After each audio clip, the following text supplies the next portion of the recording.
Hello everybody and welcome back to another Blender Made Easy tutorial. Today we're going to be creating a tornado effect in Blender. We're going to be using the particle system and the smoke simulation to achieve this. Let's first start out by deleting the cube since we're not going to need it, so you can press X and delete it.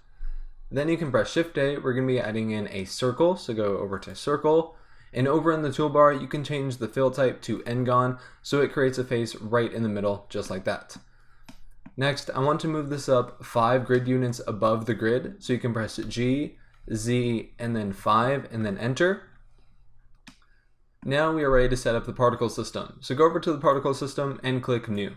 You can leave the type at emitter. The number of particles, I'm going to set that to 2000, and the lifetime, I'm going to set that to 75. So each particle will last 75 frames. Next, scroll down to the render section and turn off emitter. There we go. So because I don't want the circle to be shown in the render, so make sure that's turned off. And underneath the field weights, turn off gravity just like that. Now if we play this, you'll notice that the particles go straight up. So we need to add in some force fields to get the particles to go in the direction that we want. The first force field that we'll be adding is just the regular force right here. This pulls particles towards it or it pushes them away. The positive value pushes particles away. You can see they're going out just like that. A negative value will bring the particles towards the center of the force field. So let's restart the animation and play it. And there we go. Not too bad. Set that strength to -13 and set the flow to 1.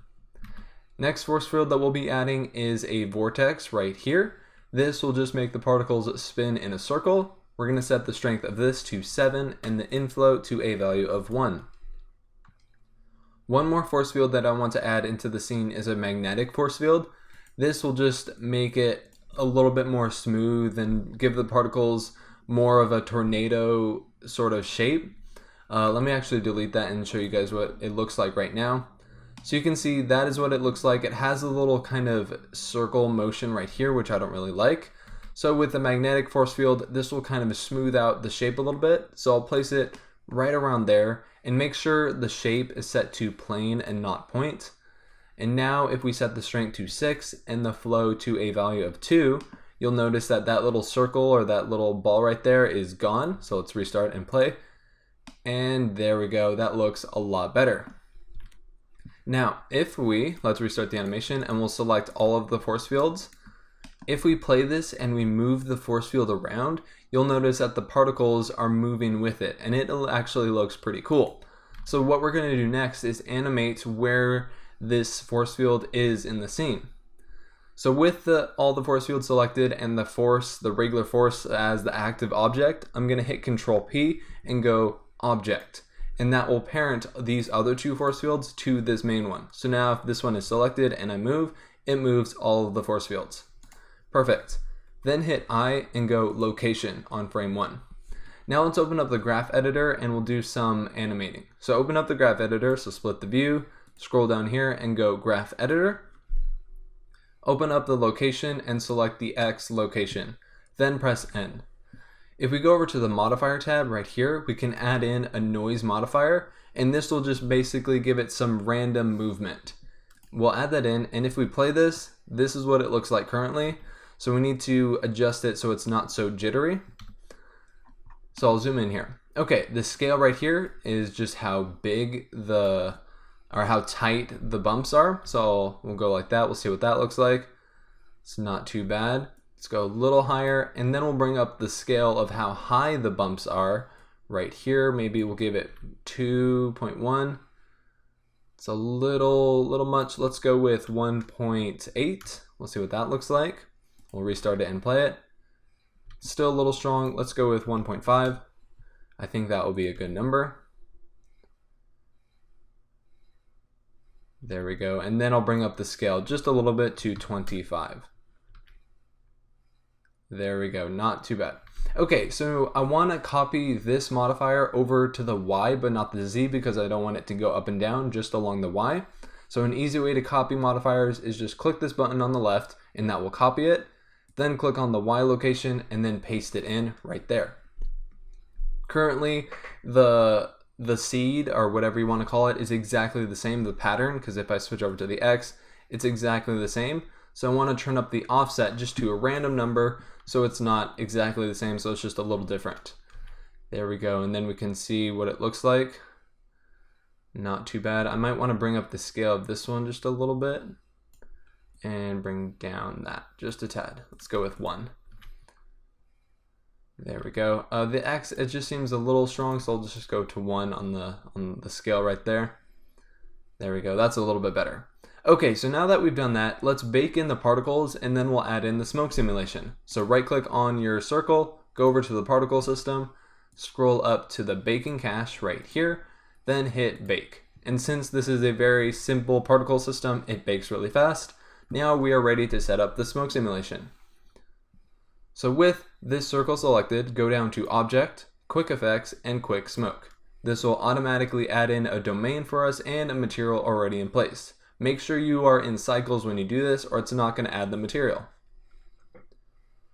Go into front view by pressing 1 on the number pad, then 5 to go into orthographic view, and we'll drag this down, scale it up a little bit, and drag it down till it's on the grid floor. Right here. Next, right click on our particle system, our circle, and go over to the physics tab. Change the flow source to particle system, then select the particle system that we've created right here. So now for each particle, there will be smoke emitting from it. There we go, not too bad. That's pretty cool. We'll set the smoke color to white, and we'll restart the animation and play it. There we go, that's looking pretty good. Now for the smoke settings. Come over here. Once we do a final bake, we'll set the resolution to 90, but for now we'll leave it at 32. You can turn on smoke adaptive domain, and basically that will just create a smaller box in the middle, and it will only bake wherever that smaller box is. So all along here, all this outside stuff, it's not going to be calculated, only inside is where it will be baked in. Next, turn on smoke high resolution, and once we do a final bake, we'll bring this up to 3, but for now leave it at 1. And the field weights, I think everything else is fine. Alright, let's see what this looks like now, so we'll restart the animation and play it. There we go, not too bad. Also, one more thing that I almost forgot, the border collision, make sure it's set to collide all. So once this plays and it hits the ground, it kind of spreads around. There we go, and you can see up top it's spreading out. That looks pretty cool. Awesome. Alright, now that we've done that, we can bake it in. So open up the cache settings and you'll notice that it's grayed out. So we need to save our project before we can bake, so hit Control S. I'm just going to save it to the folder that I created right, where's it at? Right here. And I'll call it Tornado Tutorial. There we go. Now I don't want to bake 100 or 250 frames, so I'm going to set the end frame to 150, and the resolution will bring that up to 3, and then the divisions I'll bring that up to 90. Save your project one more time. You can also set the end frame down here to 150. There we go. And I think everything else is good. Maybe the vorticity will bring that up to 3. Just give it some more swirls. Alright, save your project one more time, then hit bake. Okay, the baking has finished and this is our result. I'll play this real quick and you can see what it looks like. That's looking pretty cool. And let me just pause it right there and just scroll through here because it's a little bit slow. Not too bad. That looks pretty nice. Okay, so let's set up the lighting real quick and then we'll do the material for the smoke. So I'll right click on this lamp and change it to a sun lamp and click use nodes if it's not already selected. Then go into front view, rotate this up a little bit, go into side view, rotate it this way and place it right about there. Go into top view, and I think that will be good. Next, go over to the world settings and make sure it's set to probably around here, a light white color. Let's press Shift Z and we'll see what that looks like. Not too bad. Next, I want to add in a ground, so I'll press Shift A, I'll add in a mesh and then plane. We'll scale this plane up pretty big, probably around there. Then go into edit mode and turn on edge select mode and right click on that back edge, then press E to extrude, then Z, and just drag it up till it's about there or so.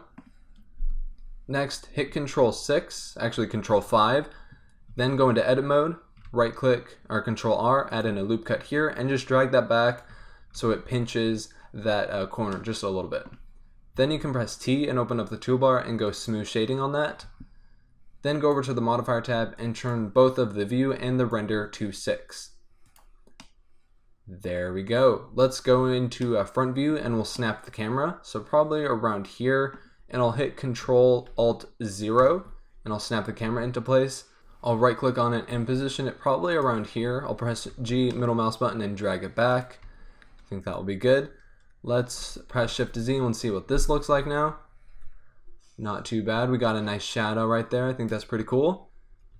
Okay, so now let's right click on our plane and we'll give this a simple material. So go over to the materials tab, click on new, and change the surface to the principled shader. We'll also bring the roughness to maybe a 0.2. We'll open up that and see what it looks like. There we go, maybe a little bit more. Let's go with 0.3. Then we'll press Shift Z, see what that looks like. Not too bad. Okay, and since it's smoke, it is rendering quite slow, so make sure once you do the rendering that it's not too high resolution or not too many samples, or it will take quite a long time. Alright, so now for the smoke material, I'm going to right click on it and open up the node editor. So we'll split the view right here, scroll down to here and click on node editor. Then you can press N to close off that panel. Okay, so for this, we have a couple different options. Here is the density. This controls how dense the smoke will look. If you want a lighter, more see-through smoke, you would want to turn that down. If you want a more dense smoke, you want to turn this value up. For now, we can leave it at 5. Now, what I want to do is add in a shader and then emission shader.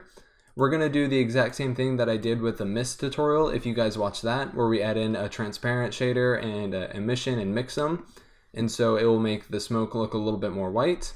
Next, I'm going to add in a mix shader right here. Then one more shader that we'll add in is a transparent shader.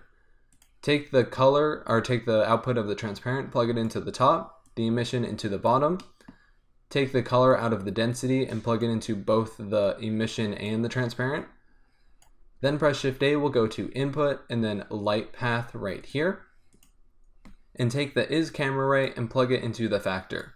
So now what this is doing, it's taking the emission and making it look like it's emitting light, but it's not going to emit light anywhere else in the scene. It's only going to show it in the camera view. So if we were to set this to the world to black, Shift Z real quick. Actually, we have to get rid of the sun lamp, so I'll just hide that right here. Actually, we have to make sure this is connected, so plug the mix shader into the add shader, and there we go. It is emitting light, but it's not affecting anywhere else in the scene, and that is what we want. Perfect. Now we can control this. We'll actually set this back to white. We'll grab our sun lamp, turn that back on. We'll see what this looks like. I think just with a value of 1, I think that works perfectly fine. It gives it a nice gray color, maybe even a little bit lower. Let's go with 0.7, so it's a little bit darker. There we go, not too bad. I like that. Okay, so I'm going to press Z twice to get out of that view. I'll save my project. Now we are ready to render. So I'm going to close this off. Hold on. Drag that up and drag it to the right. Now go over to the render layers panel and turn on denoising. Then go over to here and we'll set the resolution to 1280 by 720 right here. And then we'll turn up the resolution to 100%. We'll scroll down to the sampling section. The render samples, this is important because if you set this to a higher number, it's going to take quite a bit. So I think what I'm going to do is I'll set this to 100. The clamp indirect, I'm going to set that to 1. We'll open up the light paths and turn off reflective and refractive caustics just in case there are fireflies from the smoke. And I think everything else is good to go. Okay, the next thing that you're going to want to do is create a folder on your desktop and set an output section right here. Once you've done that, you can click on this output button right here and navigate to where it is. Mine is on my desktop under pics. I'm going to click accept. So now once we've rendered this out, every single frame will go into that folder and then we'll sequence it out. The reason we're doing it this way instead of changing this to a movie file is because we can stop the render anytime by unchecking overwrite. So if we uncheck overwrite, it will take into account the pictures or the frames that are already in that folder and resume at that point. So let's say you get 60 frames done, it'll start at 61. if overwrite is unchecked. If it is checked, then it will overwrite the current frames and start back at 0, so make sure that is always unchecked. Once you've done that, you can save your project, then hit animation. Okay, the render has finished and this is our result, and we can view the animation by going up to render and clicking on play rendered animation or the shortcut Control F11. Once we do this, we can see a thing pop up and it will display our render. There we go, so that's looking pretty cool. One thing though that I did notice, I think it's spinning a little bit too slow, so one thing that you could do to improve the tornado was just bring the vortex strength up a little bit, maybe set it to a value of like 9 or 10 just to get some more spin. But there you go, that's pretty cool. Okay, to sequence it out and put it into a movie file, what you need to do is scroll down here and click on Video Sequence Editor. Make sure you're on frame 1, then go Add, Image, and then navigate to where your frames were saved. Mine are right here. I'm going to press A to select all of them and then go Add Image Strip. Once we do that, all we have to do is come over to the output section, change it to a movie file. I'm going to go with MPEG. The encoding, I will set it to MP4. And there we go. That's all you have to do, and click animation. And then it will grab all of those frames and sequence it out. So that's going to do it for this tutorial. Thank you for watching. If you enjoyed, make sure you like, comment, and subscribe for more free tutorials. If you have a suggestion for a tutorial that you would like me to do, leave it down in the comments below. Thanks again for watching, and I'll see you guys in the next video.